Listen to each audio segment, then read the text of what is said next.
градинката на моята душа.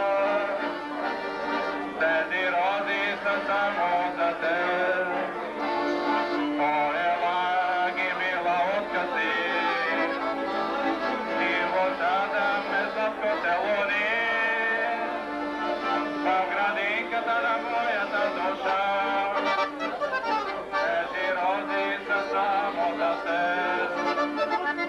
Поела ги, мила, откъси. И водата ме сладко целуни.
Аз ви много моля за малка тишина.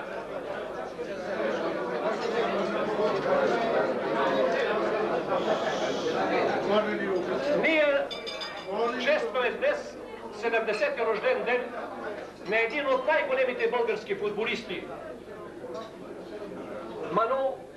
Томов Манолов Симулията. Аз лично го поздравлявам от името на обществените деятели, които в продължение на десятки години, заедно с тях, футболистите и сегашните ветерани, сме деляли наистина и радости и мъки, когато сме загубили. Манол Манолов е един от най-големите футболисти, не като само спортист и футболист, но той е един от големите наши патриоти. Най-напред един отличен другар, към който са се отнасяли с големо уважение нашите млади футболисти. И позволете ми само да прочета един отривък само от една книга, в която се казва кой е Манол Манолов. Познах го, защото го бех виждал на мача с Унгария. Изненадах се, че и той ме позна. Хвана ме под ръка и ме поведе към канцеларията на клуба.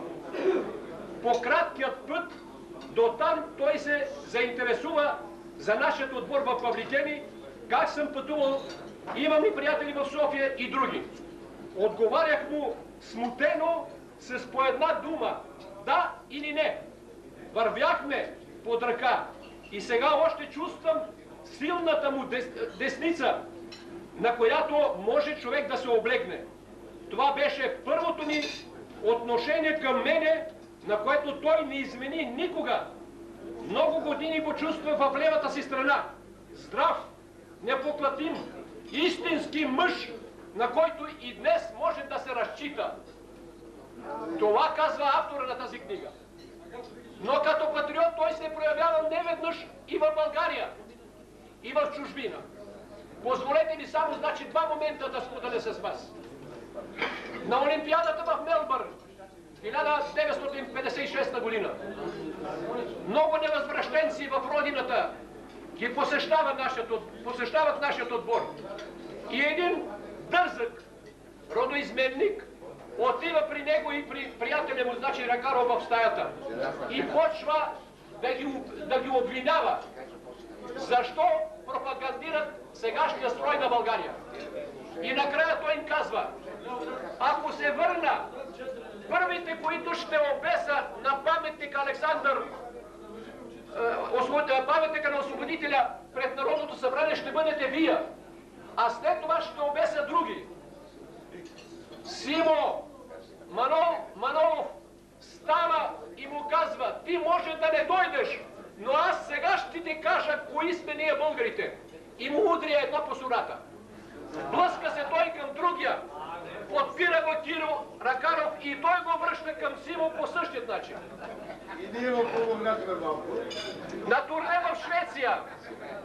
Нормално, когато отиват нашия отбор в чужбина, прикрепват при тех преводач, българин, който избегал от родината. По този случай изпращат некой си бай Владо. Бай Владо куни нашият обществен строй в България. Обвинява ги в какво ли не. Обаче и се хвали, че е бил бизнесмен, че има яхта, че има езеро и така нататък. Добре, Симо, Итко, Жоро Найденов и Кирил Ракаров решават, значи, да го поздравят и го канят на коняк.